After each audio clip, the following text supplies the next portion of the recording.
សូមស្វាគមន៍មកកាន់ Channel ដំណាក់ខ្មោចចម្រាបសួរប្រិយមិត្តជាជីទីរាប់អានដែលចូលចិត្តសម្ដាប់រឿងនិទានបែបភ័យរន្ធត់ហើយយើងខ្ញុំនឹងនាំលោកអ្នកទៅកាន់ Channel ដំណាក់ខ្មោចដែលនិយាយដូចជារឿងព្រៃខ្មោចលងអាបធ្មប់អំពើអាគមនិងជំនឿអរូបិយផ្សេងៗដែលធ្វើឲ្យលោកអ្នកមានអារម្មណ៍ថាភ័យរន្ធត់និងមានអារម្មណ៍ថាខ្មោចកំពុងតែនៅក្បែរលោកអ្នកតើពេលនេះអ្នកមានអារម្មណ៍ព្រឺក្នុងដែរឬទេកុំភ្លេចរឿងរន្ធត់មិនមែនគ្រាន់តែជាការកម្សាន្តនោះទេតែជាការរក្សាទុកនូវកែដំណើរនិងរឿងនិទានដូនតាដ៏គួរឲ្យខ្លាចរបស់យើងសម្រាប់បងប្អូនដែលពុំទានបានចូល Subscribe Channel ដំណាក់ខ្មោចរបស់យើងខ្ញុំសូមមេត្តាជួយចុច Subscribe បន្ទាប់មកសូមដាក់សញ្ញាកណ្ដឹងដើម្បីទទួលបានរឿងថ្មីៗជារៀងរាល់ថ្ងៃហើយ like នៅវីដេអូដែលលោកអ្នកចូលចិត្តនិង share ទៅកាន់មិត្តភ័ក្តិដែលចូលចិត្តភាពភ័យរន្ធត់ដូចគ្នាដើម្បីកុំឲ្យខាតពេលខ្ញុំនឹងនាំអារម្មណ៍ពុកម៉ែបងប្អូនទៅក្នុងពិភពដ៏រន្ធត់នៅក្នុងសាច់រឿងរបស់យើងគឺរឿងប្រៃខ្លាភ្នំត្បែងវាយប្រហារលោកសត្វចាំតាំងសិលសមាធិដែលមានដំណើរដូចទូនេះក្នុងវត្តបៃអណ្ដែតដែលស្ថិតនៅជើងភ្លុំដ៏ឆ្ងាយមួយលោកសង្ឃមួយអង្គព្រះនាមមុនីរតន៍ទើបតែញៀនវ័យខ្ទង់28ព្រះវស្សាតែមានគេឈ្ងោកល្បីល្បាញខាងការបដិបត្តិធម៌យ៉ាងតឹងរឹងព្រះភ័ក្ត្ររបស់លោកសង្ឃមុនីរតន៍តែងតែមានភាពស្ងប់ស្ងៀមតែភ្នែករបស់លោកបែរជាបញ្ចេញពន្លឺដ៏មុតស្រួចមួយដែលបង្ហាញពីការតាំងចិត្តដ៏មាំថ្ងៃនោះលោកបានប្រកាសពីសច្ចៈដ៏អាចកំបាំងមួយថាលោកនឹងចូលទៅកាន់ទីដាច់ស្រយាលបំផុតនៃព្រៃភ្នំត្បែងដើម្បីបដិបត្តិធម៌តង់ការប្រព្រឹត្តយ៉ាងតឹងរឹងរយៈពេល3ខែដោយមិនត្រឡប់ក្រោយមិនទទួលអាហារពីអ្នកណានិងមិននិយាយស្ដីគោលបំណងរបស់លោកគឺដើម្បីទម្លុះម៉ានិងឈានដល់កម្រិតសមាធិដ៏ខ្ពស់បំផុតសម្លេងលោកមុនីរតន៍គិតក្នុងចិត្តបើអញមិនហ៊ានបូជាជីវិតនេះដើម្បីធម៌ទេតើពន្លឺមួយណានឹងទៅចេះលើម៉ារងឹតនៃព្រៃនេះបានដំណឹងនេះបានធ្វើឲ្យលោកតាច័ន្ទដែលជាគ្រូធ្មប់ចាស់វស្សានៅក្នុងភូមិនិងជាអ្នកថែរក្សាវត្តផងនោះមានការព្រួយបារម្ភយ៉ាងខ្លាំងលោកតាច័ន្ទបានចូលទៅថ្វាយបង្គំលោកមុនីរតន៍ដោយពោលទាំងទឹកមុខឡើងស្លែកករុណាលោកម្ចាស់កុំធ្វើឲ្យច័ន្ទកុំភ្នំត្បែងមិនមែនជាកន្លែងមនុស្សធម្មតាចូលទេមិនមែនសំបីតែព្រះសង្ឃដែលមិនមានសិលខ្លាំងពូកែនៅទីនោះគឺជារូងរបស់ខ្លាខ្មៅរាហូដែលមានអាគមរាប់សិបឆ្នាំខ្លានោះមិនខ្លាចសិលទេតែវាតែងតែស្វែងរកប្រលឹងមនុស្សដើម្បីធ្វើជាយ៉ាន់បូជាករុណាលោកម្ចាស់គ្រាន់តែសម្លឹងមើលភ្នំពីចម្ងាយក៏អាចដឹងពីក្លិនឈាមរលួយហើយលោកមុនីរតន៍ញញឹមស្ងួតតែមិនមានការភ័យខ្លាចបន្តិចឡើយលោកគ្រាន់តែឆ្លើយតបយ៉ាងខ្លីនិងមុតមមអាត្មាបានបាំងពីគ្រោះថ្នាក់នេះហើយតាច័ន្ទតែបើសុនរបត់អាត្មាខ្លាំងពិតមែននោះធម្មជាតិមិនអាចឈ្នះធម៌បានទេអាត្មាត្រាតែធ្វើដំណើរនេះធម្មយាត្រានេះគឺដើម្បីសន្តិភាពនៃអ្នកភូមិត្បែងទាំងអស់គ្នាកុំបារម្ភតែបើហួសពី3ខែអាត្មាមិនត្រឡប់ទេនោះចាត់ទុកថាអាត្មាបានលះបង់ជីវិតជូនធម្មជាតិទៅចុះនៅថ្ងៃបន្ទាប់លោកមុនីរតន៍បានចាប់ផ្ដើមដំណើរដោយប្រើកាយទទេដោយគ្រាន់តែកាន់បរិក្ខារធុតតុងនិងបាតប៉ុណ្ណោះពេលលោកដើរកាត់តំបន់ព្រៃរបស់ចូលទៅក្នុងព្រៃស្នូលទេសភាពបានផ្លាស់ប្ដូរទាំងស្រុងដើមឈើធំធំមានរូបរាងចម្លែកៗរមូលក្រញុងហាក់ដូចជាកំពុងលាតដៃចាំទទួលភាពស្ងាត់ជ្រងំបានគ្របដណ្ដប់មិនមានសំបីតែសំឡេងសត្វល្អិតក្លិនដីមានសំណើមនិងក្លិនឆ្អាកតិចៗបានចាប់ផ្ដើមយាយីរុនជ្រមូរបស់លោកមុនីរតន៍បានបន្តដើរតាមកន្លងតូចមួយរហូតដល់រកឃើញរូងភ្នំតូចមួយនៅក្បែរទឹកធ្លាក់ស្ងួតដែលលោកយល់ថាជាកន្លែងដ៏សក្តិសមបំផុតសម្រាប់តាំងសមាធិពេលព្រះអាទិត្យលិចបាត់ស្រមោលអស់ភាពងងឹតបានគ្របដណ្ដប់លើព្រៃទាំងមូលភាពងងឹតដែលមិនអាចមើលឃើញអ្វីសោះទោះបីជាភ្នែកបើក៏ដោយលោកមុនីរតន៍បានរៀបចំទីកន្លែងរួចអង្គុយគង់លើពូកាត់យោយ៉ាបដ៏ស្ដើងហើយចាប់ផ្ដើមសមាធិថ្នាក់មូលដ្ឋានសំឡេងស្លឹកឈើបាក់គ្រួចបានបន្លឺឡើងពីក្រោយរួងហ្វ្រុំដូចជាសំឡេងសត្វអ្វីមួយដែលមានទំហំធំសន្ធឹកកំពុងដើរសំឡេងនោះកាន់តែខិតមកជិតយឺតតែជាប់រហូតក្លិនឆ្អាបមុននេះក៏ចាប់ផ្ដើមប្រែជាក្លិនឈាមស្រស់ដែលធ្វើឲ្យខ្យល់ត្រជាក់រឹតតែមានសភាពកលោកមុនីរតន៍ហាក់មិនរើខ្លួនឡើយ តែស្មារតីរបស់លោកបានដឹងច្បាស់ថាមានអ្វីមួយកំពុងសម្លឹងមើលលោកដោយភាពស្រេកឃ្លានភ្លាមនោះស្រមោលដ៏ធំខ្មៅអឿងកាលបាំងពន្លឺច័ន្ទតិចតួចនៅមុខរូងភ្នំវាជាសត្វខ្លាដែលមានមាឌធំជាងខ្លាធម្មតា2 ដងហើយភ្នែករបស់វាបានពន្លឺពណ៌លឿងទុំដ៏អាក្រក់គួរឲ្យព្រឺរោមសត្វនោះបានដាល់ព័ទ្ធជុំវិញរូងភ្នំ3 ជុំដូចជាកំពុងពិនិត្យមើលចំណីរបស់វាសំឡេងក្រហមដតិចៗតែបង្កប់នៅអំណាចរុនថត់បានបន្លឺឡើងសំឡេងខ្លាក្រហមដកស្រង់ពីភាគ2ហ៊ឺរឺហ៊ឺរឺឯងហ៊ានចូលមកក្នុងដែនដីរបស់យើងដ៏ជិតស្ងប់ឬលោកមុនីរតបានបិទព្រះនេត្ររបស់លោកយ៉ាងជិតការប៉ះទង្គិចគ្នាដោយអំណាចអាចកំបាំងរបស់ព្រៃខ្លាខ្មៅរាហូនិងអំណាចសេលរបស់លោកទើបតែចាប់ផ្ដើមឡើងហើយសាច់រឿងបន្តពីចុងបញ្ចប់នៃភាគទី1ស្រមោលដ៏ធំខ្មៅអឿងកាលដែលមានភ្នែកពណ៌លឿងទុំឆៅបានដាល់ព័ទ្ធជុំវិញរូងភ្នំរបស់លោកសុងមុនីរតសត្វខ្លានោះមិនមែនជាខ្លាធម្មតាទេតែជាខ្លាខ្មៅរាហូដែលជាអធិរាជនៃព្រៃខ្លាថារក្សាព្រៃភ្នំត្បែងអមដោយក្លិនដ៏គួរឲ្យខ្ពើមរអើមនៃសាច់ស្អុយរលួយនិងឈាមស្រស់លោកមុនីរិទ្ធនៅតែអង្គុយគង់ក្នុងសមាធិដោយបិទព្រះនេត្រចិត្តតែចិត្តរបស់លោកបានយល់ច្បាស់ពីអ្វីដែលកំពុងកើតឡើងនៅខាងក្រៅសមាធិរបស់លោកបានផ្កើតនៅរលឹកសីដ៏ស្ងប់ស្ងាត់មួយរៀលដាលចេញពីព្រះកាយលោកខ្លាខ្មៅរាហូបានក្រហមដតិចៗមួយលើកទៀតមុននឹងប្រើក្រញាំមុខដ៏ធំរបស់វាកោវលើផ្ទៃថ្មរូងភ្នំត្រង់កន្លែងដែលលោកអង្គុយសំឡេងកោសលិនលឺក្រឹកកើតយ៉ាងស្រាវស្រើបហាក់ដូចជាកំពុងព្យាយាមដាស់ស្មារតីរបស់លោកឲ្យចេញពីសមាធិសំឡេងខ្លាក្រហមដោយអំណាចអាចកំបាំងមនុស្សលោកឯងហ៊ានចូលមកក្នុងទីនេះទាំងដឹងថាកន្លែងនេះជាទីបញ្ចុះសពនៃដូនតាខ្លាត្រៃតែចេញបើមិនចេញយើងនឹងបណ្ដេញឯងដោយខ្លួនឯងមិនអាចយកធម៌បរិសុទ្ធមកលាងចម្រាក់បាបកម្មនៅទីនេះបានទេកម្លាំងរបស់សំឡេងក្រហមខ្លាខ្មៅរាហូបានបោកបោកមកជាមួយកម្លាំងខ្យល់គួចដែលធ្វើឲ្យស្លឹកឈើនិងធូលីហក់ចូលពេញក្នុងរូងភ្នំតែលោកមុនីរតនៅតែរក្សាអ៊ីរិយាបថដើមដដែលដោយជាដុំថ្មដែលគ្មានចលនាលោកបានតាំងចិត្តយ៉ាងម៉ាន់មួនក្នុងការតាំងសច្ចៈរបស់លោកបានផ្ដោតអារម្មណ៍ទៅលើមេត្តាធម៌ដោយបញ្ចេញនូវពន្លឺពណ៌សដ៏តូចមួយចេញពីបេះដូងរបស់លោកមុនីរតគិតក្នុងចិត្តអញមកទីនេះមិនមែនដើម្បីប្រយោជន៍ទេគឺដើម្បីសង្គ្រោះសូម្បីតែខ្លាខ្មៅរាហូក៏ត្រូវការពន្លឺនៃសេចក្តីមេត្តាដែរសីរបស់អញគឺជារបាំងដែលមិនអាចបំបែកបានពេលពន្លឺសីរបស់លោកចាប់ផ្ដើមរីកធំឡើងបន្តិចម្ដងខ្លាខ្មៅរាហូក៏ហាក់ដូចជាឈឺចាប់ហើយបានដកថយទៅក្រោយបន្តិចពេលខ្លាខ្មៅរាហូឃើញថាកម្លាំងគំរាមកំហែងមិនអាចបំបែកសមាធិរបស់លោកបានវាក៏ចាប់ផ្ដើមប្រើមន្តអាគមព្រៃដ៏កាចសាហាវរបស់វាវិញខ្លាខ្មៅរាហូបានងើបមុខឡើងទៅលើមេឃហើយក្រហមយ៉ាងខ្លាំង3 ដងជាប់គ្នា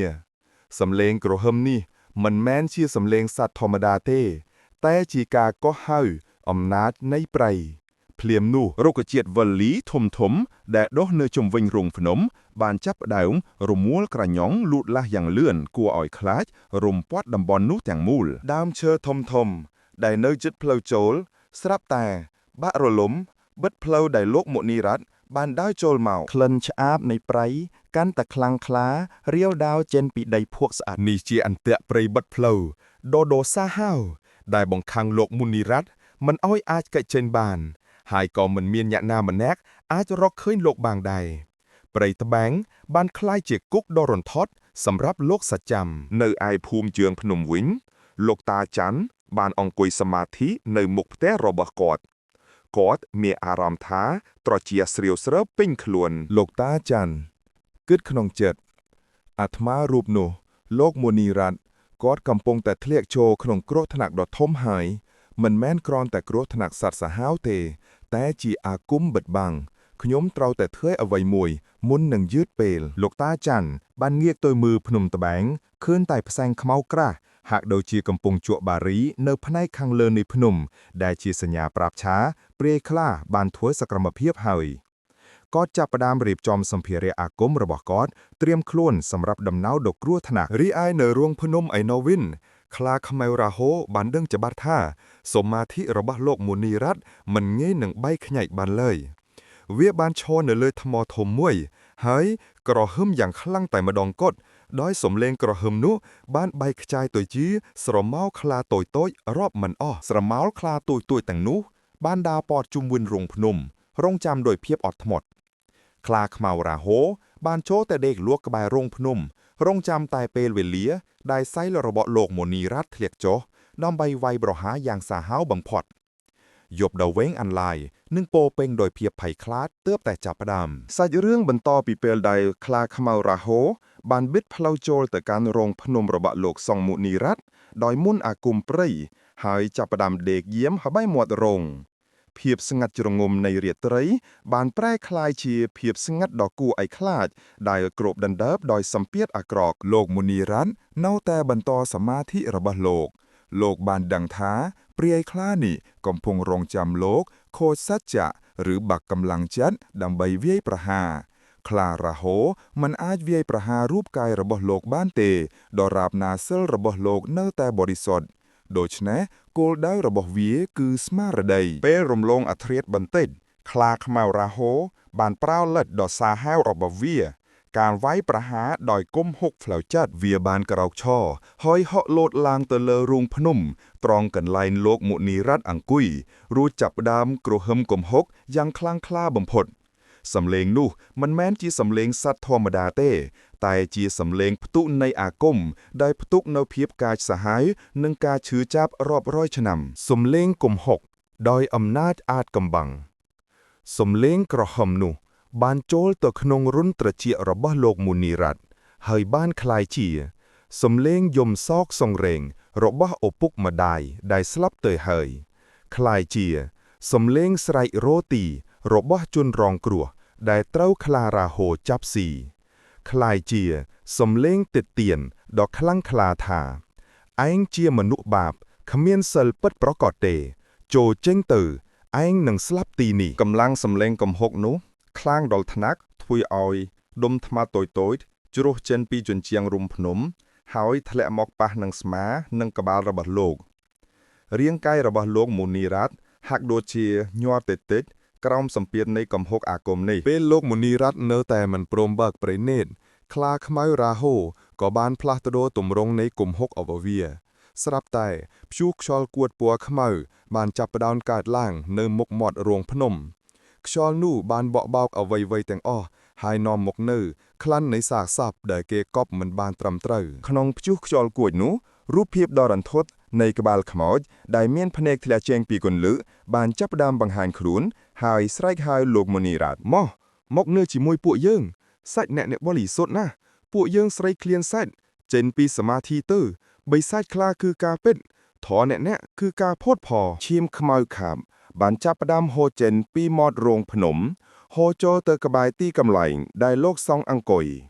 នេះជាការប្រើប្រាស់មន្តខ្មៅដាស់ព្រលឹងអាក្រក់របស់ខ្លារាហូដើម្បីវាយបំបែកសីរបស់លោកមុនីរ័ត្នបានដឹងថានេះគឺជាការសាកល្បងដ៏ធំបំផុតបើលោកបោះបង់សមាធិលោកនឹងចាញ់អាគមរបស់ខ្លារាហូហើយប្រកាសជាត្រីខ្លាចាប់ស៊ីទាំងរស់លោកបានតាំងចិត្តយ៉ាងរឹងមាំដោយប្រើសីលានុសតិកម្មដ្ឋានការនឹករលឹកដល់សីលរបស់ខ្លួននិងមេត្តាភាវនាការផ្សាយមេត្តាទៅកាន់សត្វលោកទាំងអស់លោកមុនីរ័ត្នគិតក្នុងចិត្តអនិច្ចំទុក្ខំអនត្តាមិនថាជាខ្លាឬបិសាចទេសុទ្ធតែជាសត្វដែលកើតមកដោយកម្មអញផ្សាយមេត្តាទៅកាន់ឯងសុខីហន្តុសូមឲ្យអ្នកទាំងអស់គ្នាបានរួចផុតពីសេចក្តីទុក្ខពេលដែលលោកបានផ្សាយមេត្តាធម៌យ៉ាងបរិសុទ្ធកម្លាំងសិលនោះបានប្រែក្លាយជាពន្លឺពណ៌មាសដ៏ទន់ភ្លន់មួយប៉ុន្តែមានអានុភាពខ្លាំងក្លាពន្លឺពណ៌មាសនោះបានចាប់ផ្ដើមរុញច្រានព្យុះខ្យល់គួចពណ៌ខ្មៅនោះឲ្យថយក្រោយបន្តិចម្ដងឈាមខ្មៅដែលហូរចូលទៅជិតលោកក៏បានចាប់ផ្ដើមប្រែពណ៌ជាទឹកធម្មតាវិញមុននឹងរាងស្ងួតបាត់ទៅវិញដោយភាពឆាប់រហ័សខ្លាខ្មៅរាហូ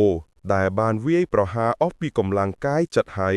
แต่มันอาจបំបែកសមាធិរបស់លោកបានក៏មានសភាពខឹងសម្បាយ៉ាងខ្លាំងវាបានក្រហឹមចុងក្រោយមួយដងទៀតដោយសំឡេងដែលពោរពេញទៅដោយការគំរាមកំហែងសំឡេងខ្លាក្រហឹមហ៊ឺឯងពូកែណាស់តែនេះគ្រាន់តែជាការចាប់ផ្ដើមប៉ុណ្ណោះបើมันអាចវាយបំបែកសិលឯងដោយកម្លាំងបានទេយើងនឹងប្រើល្បិចផ្សេងឯងនឹងបាក់សច្ចៈដោយសារភាពលោភលន់និងតណ្ហារបស់ខ្លួនឯងរងចាំមើលទៅបន្ទាប់មកខ្លាខ្មៅរាហូក៏បានបំបាំងកាយបាត់ទៅក្នុងព្រៃងងឹតតែភាពភ័យរន្ធត់មិនបានបាត់ទៅណាទេព្រោះព្រៃនៅតែបាត់ផ្លូវហើយសំឡេងខ្សឹបខ្សៀវដ៏គួរឲ្យខ្លាចនៅតែបន្លឺឡើងពីចម្ងាយលោកមុនីរិនបានដឹងច្បាស់ថាការប្រយុទ្ធដ៏ធំទើបតែចប់តែសង្គ្រាមផ្លូវចិត្តទើបតែចាប់ផ្ដើមឡើងខ្លារ៉ាហូបានប្រាប់លោកយ៉ាងច្បាស់ថាវានឹងប្រើភាពលោភលន់និងតណ្ហាជាលេចវាយប្រហារនៅយប់បន្ទាប់ក្រោយការវាយប្រហារដ៏ខ្លាំងក្លាដោយគំហុកបិសាចខ្លារបស់ខ្លាខ្មៅរ៉ាហូក្នុងភាគទី3ភាពស្ងាត់ជ្រងំបានត្រឡប់មកគ្របដណ្ដាប់រួងក្នុងវិញតែភាពស្ងាត់នេះមិនមែនជាសន្តិភាពទេតែជាសញ្ញាព្រាមានថាការវាយប្រហារថ្មីនឹងកើតឡើងលោកសឹងមុនីរតន៍នៅតែរក្សាឥរិយាបថអង្គុយសមាធិដដែលភពភិល័យរបស់លោកបានដឹងច្បាស់ថាព្រៃខ្លានឹងប្រើមកផ្លូវងងឹតតណ្ហាមកយាយីផ្លូវចិត្តលោកដោយដែលវាបានគំរាមទុកមុនពេលបំបាំងកាយទៅម៉ោងកាន់តែជ្រៅទៅពេលចន្ទ្រាក្បែរពេញវងបានចេះពន្លឺពណ៌ប្រាក់ដរ៉េលើមាត់រូងភ្នំរំពេចនោះស្រមៅដ៏ខ្មៅងងឹតនឹងមុខរូងភ្នំបានចាប់ផ្ដើមប្រែរូបរាងវាមិនមែនជាខ្លាទៀតទេតែបានคล้ายជានាងកាចដែលជាស្រីវ័យក្មេងមានរូបឆោមស្រស់ស្អាតលើសពីស្រីក្នុងលោកនាងមានសក់វែងខ្មៅរលាស់ស្បែកសភ្លឺតែភ្នែករបស់នាងមានពន្លឺចម្លែកគួរឲ្យព្រឺខ្លាចនាងកាចបានដើរចូលទៅក្នុងរូងភ្នំយ៉ាងយឺតដោយសំឡេងជើងរបស់នាងស្ងាត់ស្ងៀមហាក់ដូចជាកំពុងអណ្ដែតលឿដីសំឡេងនាងកាចខ្សឹបលួងលោមលោកបងមុនីរតន៍ព្រៃនេះត្រជាក់ណាស់ងងឹតណាស់ហេតុអ្វីលោកបងធ្វើទារុណកម្មខ្លួនឯងម្ល៉េះលោកបងគួរតែចេញពីទីនេះហើយត្រឡប់ទៅរកទ្រព្យសម្បត្តិនិងសេចក្តីសុខដែលលោកបងសមនឹងទទួលទៅរូបភាពនៃនាងកាចបានចាប់ផ្ដើមបង្ហាញនៅការលបួងដ៏ខ្លាំងក្លានាងបានលូកដៃទៅជិតលោកមុនីរតន៍ហាក់ដូចជាចង់ប៉ះព្រះកាយលោកមុនីរតន៍នៅតែរក្សាសមាធិតែព្រះតីរបស់លោកបានដឹងច្បាស់ថានេះគឺជាឧបសគ្គដ៏សែនធ្ងន់ម៉ាតណ្ហាគឺជាម៉ាដែលពិបាកតតល់ផឹងទាត់តែដោយសារសច្ចៈនៃការបដិបត្តិធម៌ដ៏តឹងរឹងលោកបានចងស្មារតីរបស់លោកទៅនឹងអសុភកម្មដ្ឋានការពិចារណារូបកាយថាជារបស់មិនស្អាតលោកមុនីរតន៍គិតក្នុងចិត្តរូបកាយនេះគ្រាន់តែជាធាតុ4ដែលត្រូវបែកធ្លីទៅវិញសម្រស់ដែលឃើញនេះគ្រាន់តែជាការបោកបញ្ឆោតរបស់ម៉ាប៉ុណ្ណោះធាតុទាំងនេះនៅត្រឡប់ទៅជាដីទឹកភ្លើងខ្យល់មិនមានអ្វីស្ថិតស្ថេរឡើយលោកបានផ្ដោតលើមន្តគាថាដ៏ពិសិដ្ឋមួយដែលលោកតែងតែសូត្រដើម្បីរងាប់តណ្ហាព្រះអស្ថិររបស់លោកមិនបន្លឺសំឡេងទេតែរលឹកនៃមន្តគាថាបានរាវដារចេញពីព្រះអស្ថិរទៅចំរូបនាងកាចពេលត្រូវនឹងមន្តគាថាសិលនាងកាចក៏ចាប់ផ្ដើមស្រែករោទោសយ៉ាងឈឺចាប់រូបរាងដ៏ស្រស់ស្អាតរបស់នាងបានចាប់ផ្ដើមរលាយបាត់ពីលើស្បែកចុះទៅក្រោមដូចជាក្រមួនត្រូវកម្ដៅក្នុងរយៈពេលដ៏ខ្លីនាងកាចក៏បានប្រែក្លាយទៅជាព្រាយដូនចាស់ដែលមានសភាពគួរឲ្យខ្លាចបំផុតស្បែកជ្រីវជ្រួញខ្មៅស្រអាប់ពោពេញដោយស្នាមរបួសភ្នែកលឿងធ្លាក់និងមានឈាមជាប់ក្លិនស្អុយរលួយនៃសាកសពដែលគេកប់មិនបានត្រឹមត្រូវបានសាយភាយពេញក្នុងរោងភ្នំសម្លៀកបំពាក់របស់នាងបានប្រែក្លាយជាស្បែកខ្លាដែលរហែករហែកនាងព្រៃនោះបានស្រែករោទិយ៉ាងខ្លាំងក្លាហើយបានប្រកាសថាអញពូកែណាស់អញហ៊ានវាយបំបែករូបរាងរបស់យើងតែឯងមិនអាចឈ្នះចិត្តខ្លួនឯងបានទេយើងនឹងអាចឯងឃើញភាពភ័យរន្ធត់ពិតប្រាកដនៃព្រៃនេះមិនយូរប៉ុន្មានទេឯងនឹងត្រូវស្លាប់ក្នុងភាពឯកាព្រាយខ្លាដែលបរាជ័យក្នុងការលបួងលោកមុនីរតន៍ក៏បានហោះចេញពីក្នុងរោងភ្នំទៅក្នុងព្រៃងងឹត ពេលវាទៅដល់ទីវាលមួយវាក៏បានប្រែរូបរាងទៅជាខ្លាខ្មៅរហូវិញហើយបានក្រហមយ៉ាងខ្លាំងក្លាទៅលើមេឃសំឡេងក្រហមនេះគឺមិនមែនជាការគំរាមទៀតទេតែជាការកោះហៅសំឡេងខ្លាខ្មៅរហូក្រហមយ៉ាងខ្លាំងមកពួកឯងទាំងអស់គ្នាខ្លាស៊ីមនុស្សខ្លាអាគមមកលំពួតបរោះស្លៀកស្បង់មួយអង្គនេះយើងត្រូវតែបំបែកសច្ចៈរបស់គេដោយកម្លាំងសាហាវយើងនឹងឲ្យគេមើលឃើញឈាមនិងភាពស្លាប់នៅចំពោះមុខគេលោកមុនីរ័ត្នដែលកំពុងតែដកដង្ហើមវែងៗដើម្បីរងាប់ចិត្តនៅតែដឹងឮនៅព្រឹត្តិការណ៍នេះដោយញាណលោកបានដឹងថាការវាយប្រហារដោយផ្លូវចិត្តបានចប់ហើយតែការវាយប្រហារដោយកម្លាំងបាយដ៏សាហាវនឹងចាប់ផ្ដើមនៅយប់បន្ទាប់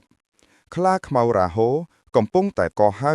កងទ័ពខ្លាស៊ីមនុស្សរបស់វាមកហើយយប់ទី3បានមកដល់លើព្រៃភ្នំត្បាងវាជាយប់ដែលព្រះច័ន្ទពេញវង្ស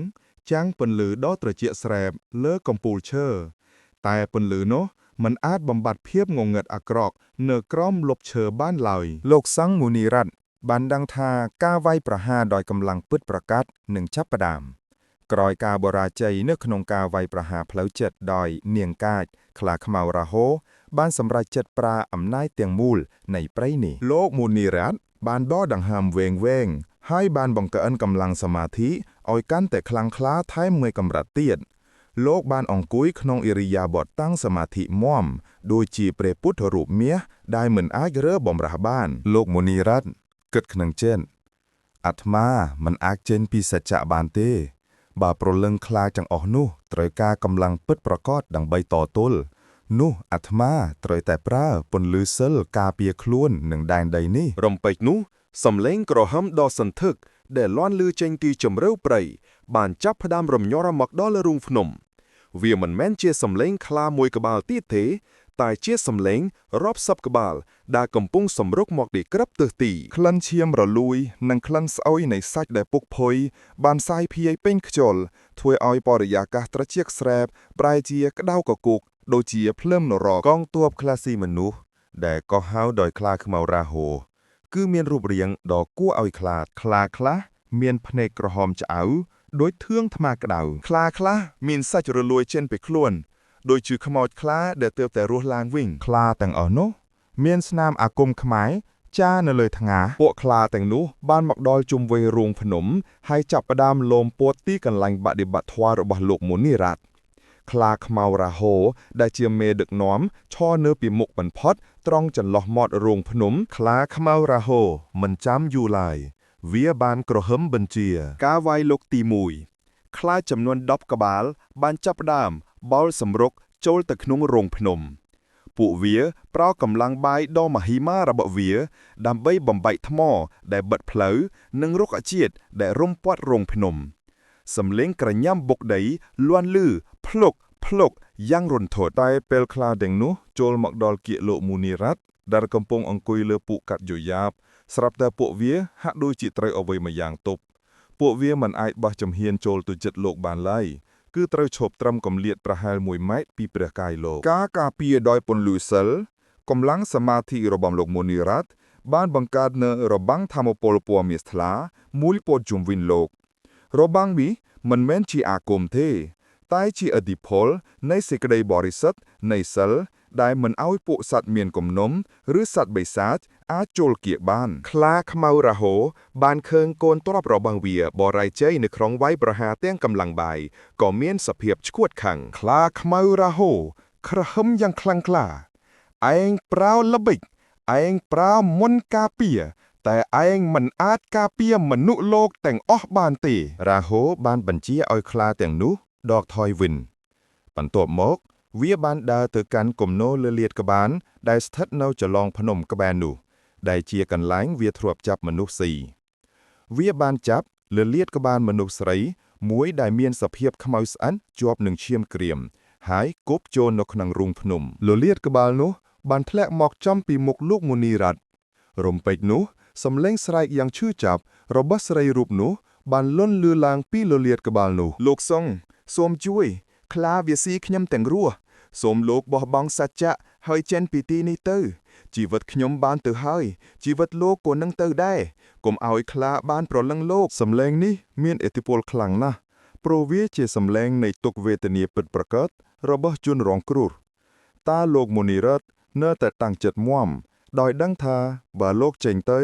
លោកនឹងចាញ់ម៉ាលោកបានផ្សាយមេត្តាទៅកាន់ព្រលឹងដែលជាប់គាំងនៅក្នុងលលាដាតក្បាលនោះស្របពេលដែលការប្រយុទ្ធដ៏សាហាវកំពុងកើតឡើងនៅរូងភ្នំលោកតាច័ន្ទនិងអ្នកប្រមាញ់3នាក់ដែលមកពីភូមិបានចាប់ផ្ដើមចូលទៅក្នុងព្រៃស្នូលអ្នកប្រមាញ់ម្នាក់ខ្សឹបតាច័ន្ទខ្ញុំឮសំឡេងក្រហមខ្លាំងខ្ញុំមានអារម្មណ៍ថាក្លិនឈាមកាន់តែខ្លាំងយើងគួរតែថយទៅវិញទេលោកតាច័ន្ទបានងាកទៅក្រោយហើយមើលពួកគេដោយភ្នែកមុតស្រួចលោកតាច័ន្ទសំឡេងតឹងតែងលោកតាច័ន្ទរបស់យើងកំពុងតែទប់ទល់ជាមួយកងទ័ពខ្លាទាំងមូលហើយបើមិនទៅឥឡូវទេយើងនឹងយឺតពេលហើយពួកគេបានបន្តដំណើរទៅមុខយ៉ាងលឿនទាំងភាពភ័យខ្លាចតែដោយសារតែមុនបិទផ្លូវរបស់ខ្លាខ្មៅរ៉ាហូពួកគេមិនអាចរកឃើញផ្លូវត្រូវទៅកាន់រោងភ្នំបានឡើយតែបែរជាធ្លាក់ចូលទៅក្នុងអន្ទាក់ព្រៃមួយដែលពោពេញទៅដោយសំណល់ឆ្អឹងមនុស្សដែលខ្លាចាប់ស៊ីក្រោយការបូរាជ័យនៅខនការវ័យប្រហារដោយកម្លាំងបាយរបស់កងទ័ពខ្លាស៊ីមនុស្សខ្លាខ្មៅរ៉ាហូបានដឹងថាស្រីរបស់លោកសង្ឃមូនីរ៉ាត់គឺខ្លាំងពូកែជាងការស្មានរបស់វារ៉ាហូដឹងថាបើវានៅតែប្រកម្លាំងបាយដដាលវានឹងចាន់ខ្លាខ្មៅរ៉ាហូបានរំលឹកដល់ព្រាយដូនចាស់ដែលធ្លាប់បរាជ័យនៅក្នុងលបួងលោកមូនីរ៉ាត់តែជាព្រាយដែលមានអំណាចអាគមផ្លូវងងឹតដ៏ខ្លាំងក្លាជាងខ្លួនរ៉ាហូបានគ្រក់ហឹមហៅស្រមោលខ្មៅមួយបានលេចចេញពីក្រោមដើមឈើធំមួយស្រមោលនោះបានប្រែរូបរាងទៅជាព្រាយដូនចាស់ដែលមានសភាពអាក្រក់គួរឲ្យខ្លាចបំផុតនាងមានសក់ពណ៌ប្រាក់រញ៉េញ៉ៃរូបរាងស្គមស្គឿងជាប់តែឆ្អឹងដៃកាន់កាំបិតអាគមដែលមានឈាមក្រៀមជាប់ខ្លាខ្មៅរ៉ាហូសំលេងក្រហឹមធ្ងន់ដូនចាស់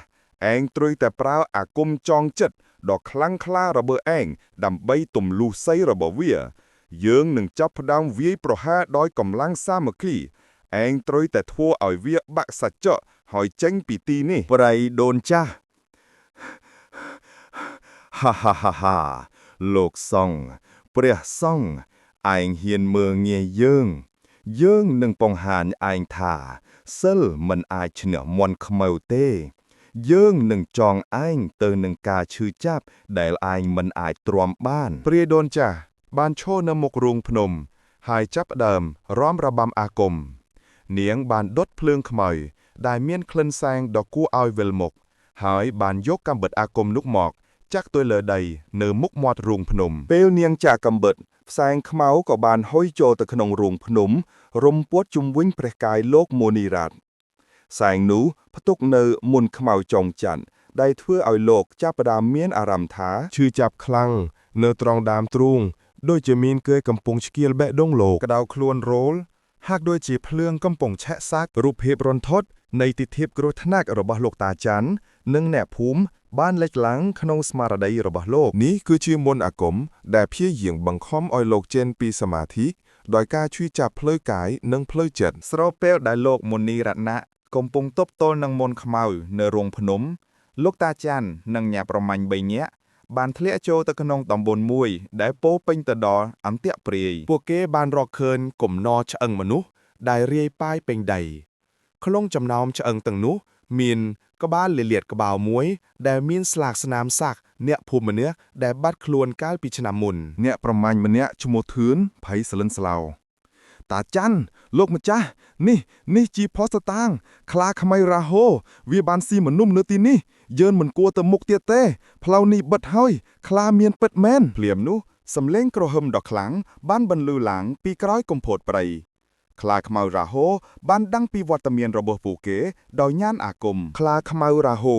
ដែលបំបែកខ្លួនចេញពីការវាយប្រហារនៅរោងភ្នំមួយសន្ទុះក៏បានហក់លោតមកចាំពីមុខក្រុមអ្នកប្រមាញ់វាបានប្រើកម្លាំងបាយដ៏មហិមារបស់វាអ្នកប្រមាញ់ធឿនមិនទាន់បានស្រែកផងក៏ត្រូវខ្លារ៉ាហូខំចំក្បាលហើយហក់លោតឡើងលើអាកាសខ្លារ៉ាហូបានបកធឿនទៅនឹងដីយ៉ាងខ្លាំងក្លាបណ្ដាលឲ្យធឿនដាច់ខ្យល់ស្លាប់ភ្លាម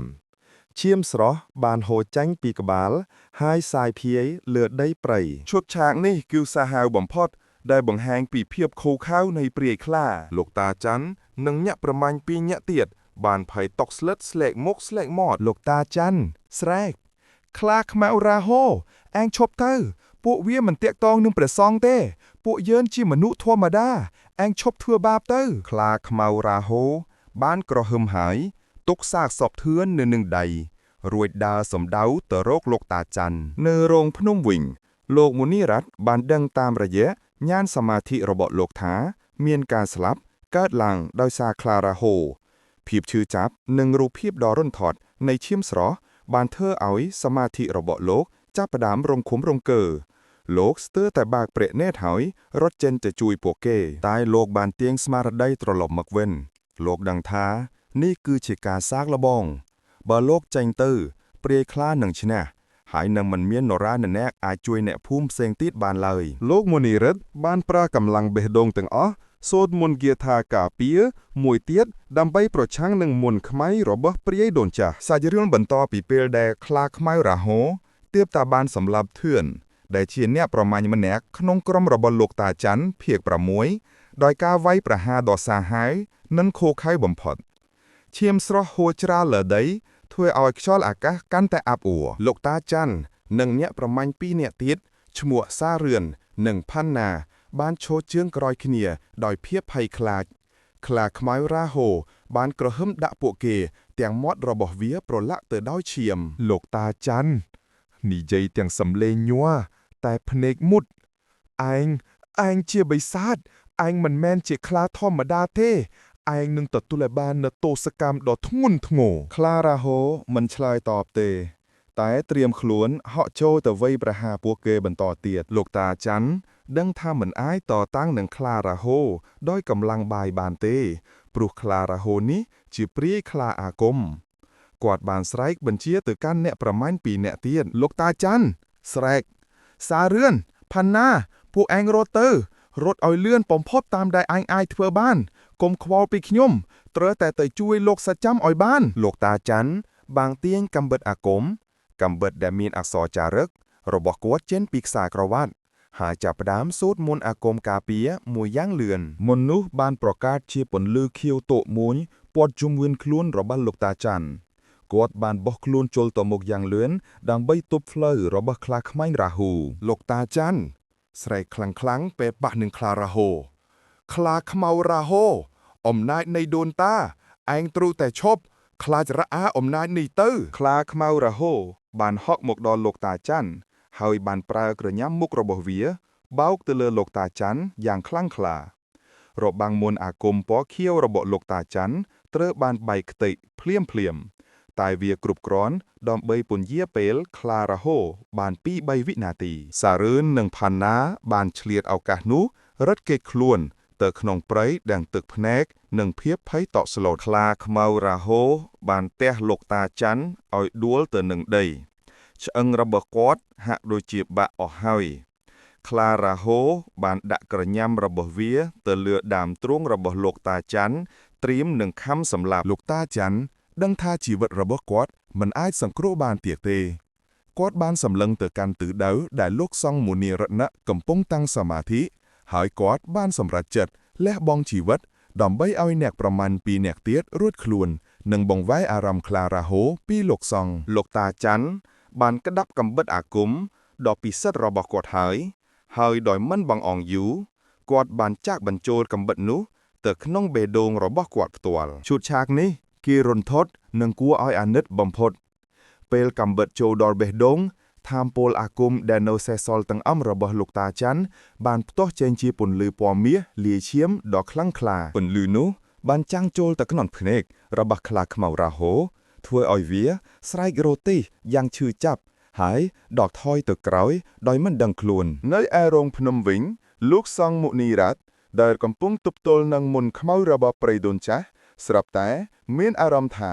មានការផ្ទុះនៃថាមពលពន្លឺមាសលាឈាមដ៏ខ្លាំងក្លាមួយបានកើតឡើងនៅចម្ងាយតាមរយៈញាណសមាធិដ៏បរិសុទ្ធរបស់លោកបានឃើញយ៉ាងច្បាស់នៅរូបភាពលះបង់របស់លោកតាច័ន្ទដែលបានចាក់សម្លាប់ខ្លួនឯងដើម្បីជួយសង្គ្រោះអ្នកដទៃភាពឈឺចាប់ផ្លូវចិត្តដ៏ធំបានវាយប្រហារលោកមុនីរ័ត្ន គិតខ្លាំងចិត្តទាំងទឹកភ្នែកហូរតាចាន់គាត់បានលះបង់គាត់បានស្លាប់ដោយសារសេចក្តីក្លាហានខ្លាខ្មៅរ៉ាហូឯងពិតជាសាហាវខូខើខ្លាំងណាស់អាត្មាត្រូវតែសងសឹកនៅទង្វើនេះតែទោះជាមានការឈឺចាប់និងកំហឹងយ៉ាងណាក៏ដោយលោកមូនីរ៉ាត់បានតាំងសតិរបស់លោកឡើងវិញលោកដឹងថាការបាត់បង់សច្ចៈគឺជាការក្បត់ចំពោះការលះបង់របស់លោកតាលោកបានបិទព្រះនេត្រម្ដងទៀតហើយផ្ដោតលើសមាធិរបស់លោកខ្លាំងជាងមុន100ដងដើម្បីទប់ទល់នឹងមន្តខ្មៅរបស់ព្រាយដូនចាស់ខ្លាខ្មៅរ៉ាហូដែលត្រូវបានពន្លឺនៃការលះបង់របស់លោកតាច័ន្ទវៃបកវិញបានរងរបួសបន្តិចបន្តួចវាខឹងសម្បាយ៉ាងខ្លាំងចំពោះការរារាំងនេះវាបានដើរទៅកាន់សាកសពរបស់លោកតាច័ន្ទនិងធឿនរួចក្រហមហៅកងទ័ពខ្លាស៊ីមនុស្សរបស់វាឲ្យមកដល់ខ្លាខ្មៅរ៉ាហូបញ្ជាពួកឯងយកសាកសពទាំងពីរនេះទៅយើងនឹងយកពួកគេទៅបូជាព្រលឹងព្រៃយើងនឹងធ្វើឲ្យព្រះសង្ឃអង្គនោះមើលឃើញទិដ្ឋិដ៏រន្ធត់នៃពិធីបូជានោះគាត់ត្រូវតែចេញពីសមាធិគាត់ត្រូវតែបាក់សច្ចៈខ្លាយចំនួន2បានអូសសាកសពទាំងពីរនោះចូលទៅក្នុងព្រៃងងឹតលោកមូនីរ៉ាត់ពេលនេះត្រូវប្រឈមមុខនឹងកម្លាំងម៉ាពីគឺមន្តអាគមចងចិត្តរបស់ព្រាយដូនចាស់និងការគំរាមកំហែងនៃពិធីញាក់យៈមនុស្សដ៏សាហាវខូខើដែលនឹងកើតឡើងក្នុងពេលឆាប់ៗនេះពិតណាស់ខ្ញុំនឹងបន្តនិពន្ធភាគទី3ដែលមានចំណងជើងថាការបូជាដ៏សាហាវនេះជូនលោកស្រីភាគនេះនឹងបង្ហាញពីភាពខូខើរបស់ខ្លាខ្មៅរ៉ាហូតាមរយៈពិធីយ៉ែងបូជានិងការតស៊ូដ៏លំបាករបស់លោកសង្ឃមូនីរ៉ាត់ដើម្បីរក្សាសច្ចធម៌បន្ទាប់ពីខ្លាខ្មៅរ៉ាហូបានបញ្ជាឲ្យកងទ័ពខ្លាស៊ីមនុស្សអូសាកសពរបស់លោកតាច័ន្ទនិងអ្នកប្រមាញ់ធឿនទៅកាន់កន្លែងធ្វើពិធីភាគប៉ាំពីលោកសង្ឃមូនីរ៉ាត់នៅតែអង្គុយគង់ក្នុងសមាធិតែព្រះទ័យរបស់លោកបានដឹងច្បាស់ពីអ្វីដែលនឹងកើតឡើងព្រៃដូនចាស់នៅតែបន្តរួមរបាំអាគមរបស់នាងនៅខាងក្រៅរូងភ្នំនាងបានដឹងថាពិធីយ៉ាញ់បូជាមនុស្សគឺជាការវាយប្រហារដ៏ធំបំផុតដើម្បីបំបីសមាធិរបស់លោកសង្ឃព្រៃដូនចាស់ព្រះសង្ឃឯងអង្គុយនៅទីនេះធ្វើជាមនុស្សបរិសុទ្ធតែឯងនឹងត្រូវមើលឃើញឈាមនិងសាច់ឯងនឹងឃើញមនុស្សស្លាប់ដោយសារតែសច្ចៈដ៏ល្ងង់ខ្លៅរបស់ឯងកងទ័ពខ្លាស៊ីមនុស្សបាននាំសាកសពទាំងពីរលោកតាច័ន្ទនិងធឿនទៅដល់ទីវាលមួយដែលពោពេញទៅដោយសំណល់ឈាមចាស់ៗនិងឆ្អឹងលលាដាក់ក្បាលរកមិនអស់កន្លែងនេះគឺជាទីសក្ការៈរបស់ព្រលឹងព្រៃដ៏កាចសាហាវដែលត្រូវបានចាត់ទុកជាកន្លែងធ្វើពិធីបូជាខ្លាខ្មៅរ៉ាហូបានឈរនៅចំកណ្ដាលទីវាលហើយបានក្រហមអំពាវនាវដល់ប្រលឹងបិសាចដែលរស់នៅក្រោមដីការរៀបចំពិធីខ្លាខ្លះបានយកឈាមស្រស់របស់ធឿនមកលាបលើដើមឈើធំជុំវិញទីវាលខ្លាខ្មៅរ៉ាហូបានយកកាំបិតអាគមរបស់លោកតាច័ន្ទមកកាន់ក្នុងមាត់របស់វាហើយចាប់ផ្ដើមរាំជុំវិញសាកសពទាំងពីរសំឡេងក្រហមសូត្រមន្តរបស់ខ្លាខ្មៅរ៉ាហូបានបន្លឺឡើងយ៉ាងចម្លែកអាក្រក់ហាក់ដូចជាវាពូកែខាងអាគមដូចមនុស្សដែរនៅពេលដែលពិធីបូជាបានចាប់ផ្ដើមលោកសង្ឃមូនីរ៉ាត់ដែលនៅរូងភ្នំឯណោះស្រាប់តែចាប់ផ្ដើមឃើញអ្វីទាំងអស់តាមរយៈញាណសមាធិរបស់លោកទិដ្ឋភាពដែលលោកបានឃើញរូបភាពសាកសពរបស់លោកតាច័ន្ទដែលត្រូវខ្លារ៉ាហូហែកស៊ីយ៉ាងខូខើរូបភាពប្រលឹងរបស់ធឿនដែលត្រូវបានចងជាប់នឹងដើមឈើហើយត្រូវខ្លារ៉ាហូដាស់ប្រលឹងឲ្យឈឺចាប់មុននឹងត្រូវបូជាសំឡេងស្រែករ៉ូទីដ៏ឈឺចាប់របស់ប្រលឹងដែលកំពុងរងទុក្ខខ្លាខ្មៅរ៉ាហូបានធ្វើរឿងនេះដោយចេតនាដើម្បីបង្ខំឲ្យលោកសង្ឃបើកព្រះនេត្រហើយចេញពីសមាធិដោយសារមេត្តាធម៌របស់លោកខ្លាខ្មៅរ៉ាហូសំឡេងក្រហមចំអកចូលទៅក្នុងស្មារតីរបស់លោកព្រះសង្ឃឯងនៅតែអង្គុយតាំងសិលទេឬឯងឃើញទេមនុស្សស្លាប់ដោយសារឯងជាឃាតកកចេញមកបើឯងមិនចេញទេយើងនឹងធ្វើពិធីនេះរហូតដល់ព្រលឹងឯងបែកខ្ចាយការវាយប្រហារលើញានេះជាការសាកល្បងដ៏ធំចុងក្រោយនៃសច្ចៈរបស់លោកមូនីរ៉ាត់លោកមានអារម្មណ៍ថាកំហឹងកំពុងឆេះឆួលក្នុងព្រះទ័យរបស់លោកមូនីរ៉ាត់គិតក្នុងចិត្តទាំងទឹកភ្នែកហូរអញត្រូវតែរក្សាធម៌តាច័ន្ទបានលះបង់ជីវិតដើម្បីឲ្យអញបន្តសច្ចៈ បើអញចេញទៅគឺអញក្បត់នឹងការលះបង់របស់គាត់ត្រូវតែតស៊ូត្រូវតែទប់ទល់លោកបានផ្ដោតលើសីលានុសតិរបស់លោកម្ដងទៀតហើយបានសូត្រមន្តគាថាមួយក្នុងសមាធិរបស់លោកមន្តគាថានោះមិនមែនជាការវាយប្រហារទេតែជាពន្លឺសន្តិភាពដ៏បរិសុទ្ធមួយដែលបានរៀលដាលចេញពីព្រះកាយលោកពន្លឺសន្តិភាពនោះបានរៀលដាលយ៉ាងលឿនទៅដល់ទីតាំងធ្វើពិធីយ៉ាងបូជាប្រលឹងរបស់ធឿនដែលកំពុងរងទុក្ខស្រាប់តែមានអារម្មណ៍ថាស្ងប់ស្ងាត់ហើយបានអណ្ដែតចេញពីសាកសពរបស់គាត់មុននឹងត្រូវបូជាដោយខ្លារាហូខ្លាខ្មៅរាហូនិងកងទ័ពខ្លាទាំងអស់ហាក់ដូចជាឈឺចាប់និងចុះខ្សោយដោយសារពន្លឺសែវនោះខ្លារាហូបានក្រហមដោយការឈឺចាប់ព្រៃដូនចាស់ដែលនៅរោងភ្នំក៏ស្រែករោទោសហើយរត់គេចខ្លួនចូលទៅក្នុងព្រៃភ្លាមៗដោយដឹងថាកម្លាំងសិលរបស់លោកមុនីរ័ត្នកំពុងតែឈានដល់កម្រិតកំពូលហើយខ្លាខ្មៅរាហូដឹងថាលោកសង្ឃមិនអាចបំបែកបានទេវាខឹងសម្បាយយ៉ាងខ្លាំងហើយបានបញ្ជាឲ្យកងទ័ពខ្លាវាយបំបែករបាំងសិលការពាររបស់លោកមុនីរ័ត្នដោយកម្លាំងអាគមខ្មៅចុងក្រោយសាច់រឿងត្រឡប់ទៅកាន់ព្រឹត្តិការណ៍ក្រោយការវាយប្រហារដ៏ឃោរឃៅរបស់ខ្លាខ្មៅរាហូលើក្រុមតាមរោគលោកតាច័ន្ទបានដួលទៅនឹងដីក្រោយត្រូវខ្លារាហូទះភៀក7តែបានឆ្លៀតពេលចាក់កាំបិតអាគមចូលបេះដូងខ្លួនឯងដើម្បីផ្ទុះធម្មពលការពារឲ្យអ្នកប្រមាណ2នាក់ទៀតសារឿននិងផាណារត់គេចខ្លួនបានធម្មពលផ្ទុះនោះបានធ្វើឲ្យខ្លាខ្មៅរាហូស្រែករទេះហើយរងរបួសដោយពន្លឺសិលនៃអាគមបរិសុទ្ធដែលបានលេលំជាមួយឈាមនិងការលះបង់របស់លោកតាច័ន្ទខ្លាខ្មៅរាហូសំលេងក្រហមដោយការឈឺចាប់ហឺរមនុស្សចាស់នេះវាក្លាហានពេកហើយវាមិនខ្លាចស្លាប់ទេ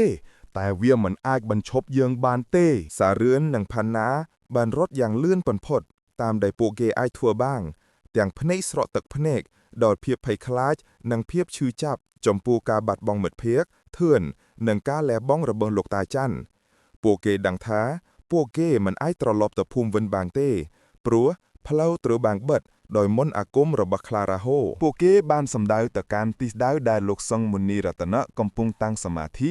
ដោយសង្ឃឹមថារស្មីសិលរបស់លោកនៅអាចការពារពួកគេបានពេលទូពួកគេរត់ឆ្លងកាត់ជលងភូមិពួកគេបានឃើញទិដ្ឋាភាពដ៏រន្ធត់នៃពិធីយ៉ាញ់បោជឿពីចម្ងាយ